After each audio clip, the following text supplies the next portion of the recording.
ചേട്ടോ വേണ്ടടാ. ചേട്ടാ, എന്തുവാടാ?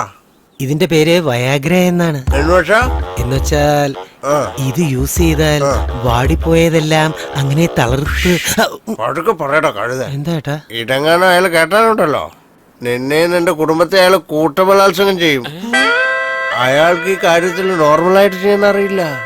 മിന്നു കെട്ടി കൊണ്ടുവന്നവളെ പോലും റേപ്പല്ലേ ചെയ്തത്. ഭാര്യയെ റേപ്പ് ചെയ്തു. പാവം ആ പെണ്ണ്.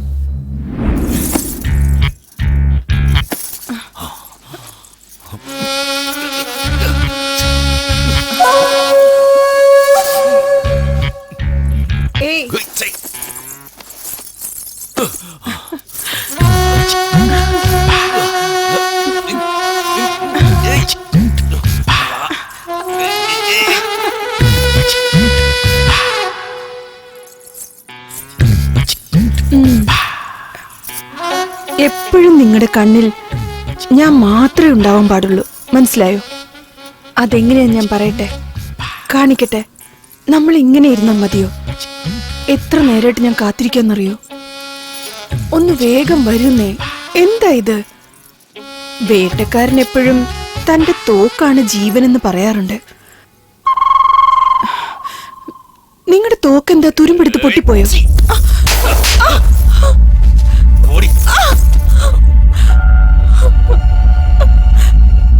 എന്റെ സ്വാമി, ഈ മനുഷ്യരൊക്കെ സെക്ഷന് വ്യത്യസ്തരായിരിക്കുന്നേ. ഇപ്പൊ ഈ മാമാ സ്വാമിനെ തന്നെ എടുത്തോ. കള്ളു കുടിച്ചാൽ മാത്രമേ പൂശാൻ പോകും. ചിലരോ സ്ഥലം മാറിയെന്നും പറഞ്ഞ് സെക്സ് അവോയ്ഡ് ചെയ്യും. മറ്റു ചിലരോ ഫേസ് മാറിയെന്നും പറഞ്ഞ് അത് ഒഴിവാക്കും. എപ്പോഴും ഒരുപോലെ തന്നെ ഉണ്ടാവണമെന്ന് കൊതിക്കല്ലേ സ്വാമി? ഇപ്പൊ നിങ്ങൾ വിചാരിക്കുന്നത് പോലെ നടക്കണമെന്ന് വെച്ചാൽ സാധാരണ കാര്യമാണോ? ബലാത്സംഗമല്ലേ സ്വാമി ചെയ്തോണ്ടിരുന്നേ. 4 ദിവസം കഴിയുമ്പോ ഇതൊക്കെ ശരിയാവുന്നേ. സ്വാമി, ആദ്യ രാത്രി ഒന്ന് ആഘോഷിക്കേ. പെണ്ണവിടെ വെയിറ്റിംഗ് അല്ലേ? മാമാ,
പെണ്ണിന്റെ കണ്ണിൽ ഭയവും കണ്ണീരും കണ്ടാലേ എനിക്കൊരു ഹരമുണ്ടാകൂ.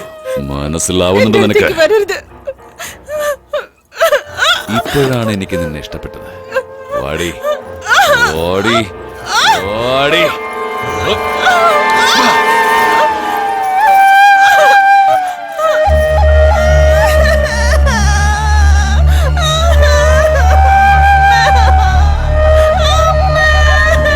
ഇതാണ് നടന്ന സംഭവം.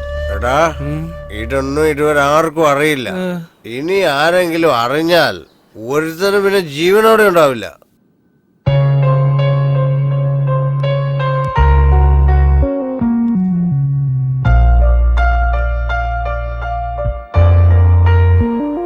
നിന്റെ അച്ഛനമ്മമാര് ചെയ്ത പുണ്യാണെന്നല്ലാതെ എന്തു പറയാൻ.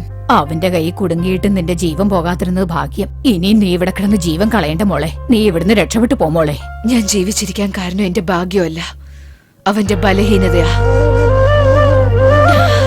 സൂക്ഷിച്ചു മോളെ. അതെന്താന്ന് അറിഞ്ഞാൽ ഇനി ഒരു പെണ്ണിനെ അവന് നശിപ്പിക്കാൻ പറ്റില്ല. അതിന് വേണ്ടത് കുറച്ച് ധൈര്യം മാത്രമാണ്. മാനം പോവും, നശിച്ചു പോകുന്ന ഒരു പേടിയും ഇല്ലാതെ അവന്റെ മുമ്പ് ധൈര്യമായിട്ട് നിൽക്കണം. അപ്പൊ അവൻ ഒന്നും ചെയ്യില്ല. അതാണ് അവന്റെ ബലഹീനത. നിങ്ങൾ എല്ലാവരും എനിക്ക് വേണ്ടി ഇവിടെ വന്നിരിക്കുന്നു, സന്തോഷം. എന്നാൽ ഇതിനു മുമ്പ് എപ്പോഴെങ്കിലും എന്റെ പരിസ്ഥിതിയിൽ ഉണ്ടായിരുന്ന ആരെങ്കിലും കാണാൻ പോയിട്ടുണ്ടോ? ഇപ്പൊ നിങ്ങൾ ഇവിടെ വരാൻ കാരണം എന്നോടുള്ള സ്നേഹമല്ല, നിങ്ങൾക്കുള്ള ധൈര്യമാണ്. ഈ ജീവിതം നിങ്ങൾക്ക് ശീലമായി, ഈ ക്രൂരത കണ്ട് ശീലമായി. ഒരു പ്രാവശ്യമെങ്കിലും ധൈര്യമായിട്ടിരുന്ന് ശീലിച്ചൂടെ? ആ ധൈര്യം നിങ്ങളെ ബലശാലിയാക്കും. ഈ നീച ജീവിതത്തിൽ നിന്നും നിങ്ങൾ എല്ലാവരെയും രക്ഷിക്കും. പേടി നിറഞ്ഞിരിക്കുന്ന നിങ്ങളുടെ ബുദ്ധിയിൽ കുറച്ച് ആലോചിച്ച് നോക്ക്. നിങ്ങളുടെ ഭയമാണ് നിങ്ങളുടെ വിരോധി എന്ന് നിങ്ങൾക്ക് മനസ്സിലാവും. നിങ്ങളുടെ ഈ കൈകൾക്ക് എതിർത്ത് നിൽക്കാൻ പഠിപ്പിച്ചു കൊടുക്ക. ഈ പ്രശ്നങ്ങളൊക്കെ താനെ മാറിക്കോളും. ഈ അസുരനെ വധയ്ക്കാൻ ദൈവം വരുമെന്ന് കാത്തിരിക്കാണോ നിങ്ങള്? അത് ഒരിക്കലും സംഭവിക്കില്ല. ധൈര്യമായിരുന്നാൽ നമ്മൾ എല്ലാവരും ദൈവം തന്നെയാ. എന്തിനാ പേടിക്കുന്നത്? അവൻ നമ്മളെ ക്രൂരമായി എന്തെങ്കിലും ചെയ്യുന്നാണോ? എന്നെങ്കിലും ഒരിക്കൽ നമ്മൾ എല്ലാവരും മരിക്കാനുള്ളതല്ലേ? അത് നമ്മൾ കുറച്ച് ധൈര്യമായി നിന്ന് മരിച്ചാലോ നമ്മുടെ ചാവിന് ഒരു അർത്ഥം ഉണ്ടാവില്ലേ? ഒരു പ്രാവശ്യമെങ്കിലും ആ കോട്ടയെ എതിർത്ത് നിൽക്ക്. അപ്പൊ അവന്റെ ധൈര്യം എന്തുമാത്രമാണെന്ന് നിങ്ങൾക്ക് മനസ്സിലാവും.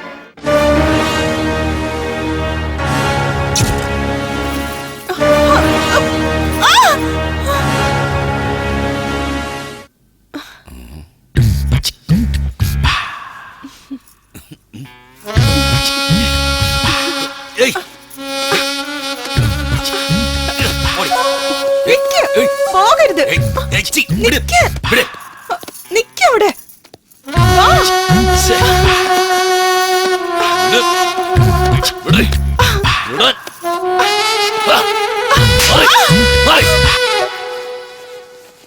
ഏതാണത്? എവിടെന്നാ കൂട്ടിട്ട് വന്ന ഈ മോളെ? കൊണ്ട് കളയടാ.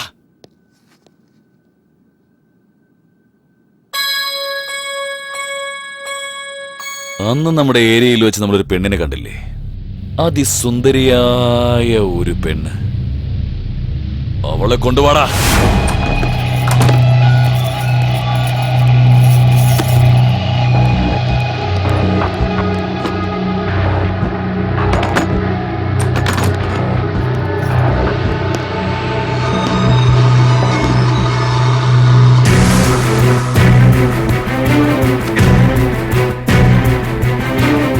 എന്താണ് പുതുമണവാട്ടി? നിന്റെ കെട്ടിയോ നിന്നെ വീടിനകത്ത് വെച്ച് പൂട്ടിരിക്കായിരുന്നു. ഇനി അവന് നിന്റെ ആവശ്യം ഉണ്ടാവില്ല.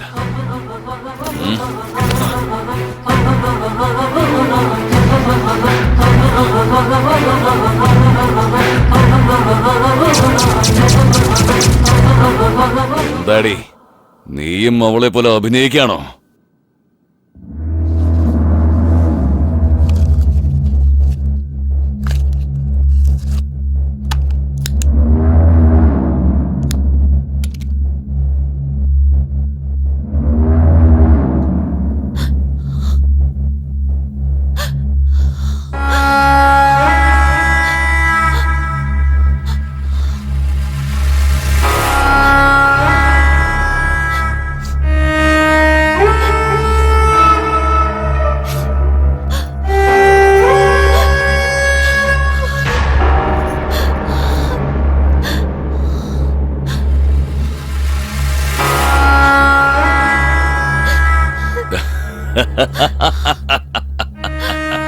നിന്നെ എതിർക്കാനുള്ള ശക്തി എനിക്കില്ല. ശവം പോലെ ഞാൻ കിടന്നോളാം. എന്ത് വേണമെങ്കിലും ചെയ്തോളാം. കാണിച്ചു തരാടി. എന്താ ചെയ്യാൻ പോകുന്നത് കണ്ടോ? മുരുക, എന്റെ സ്വാമി അപ്പോഴത്തേക്ക് ഇങ്ങ് പോന്നു കളഞ്ഞ്. അവള് ശവം പോലെയാ കിടക്കുന്നേ. ശവത്തിന്റെ കൂടെ കിടന്ന് എനിക്ക് പരിചയമില്ല. ചേട്ടാ, നിങ്ങൾക്ക് ഒരവസരം കൂടി തരാം. അവളുടെ ഭർത്താവില്ലേ, അവനെ കൂട്ടിക്കൊണ്ടുപോവാ. ശരി ചേട്ടാ.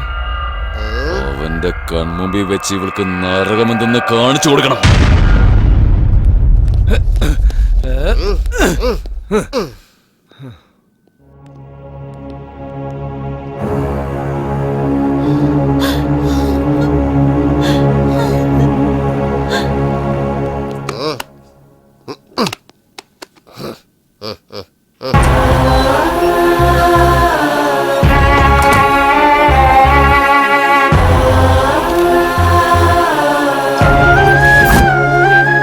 എന്റെ ഭാര്യ ഒന്നും ചെയ്യാതടാ.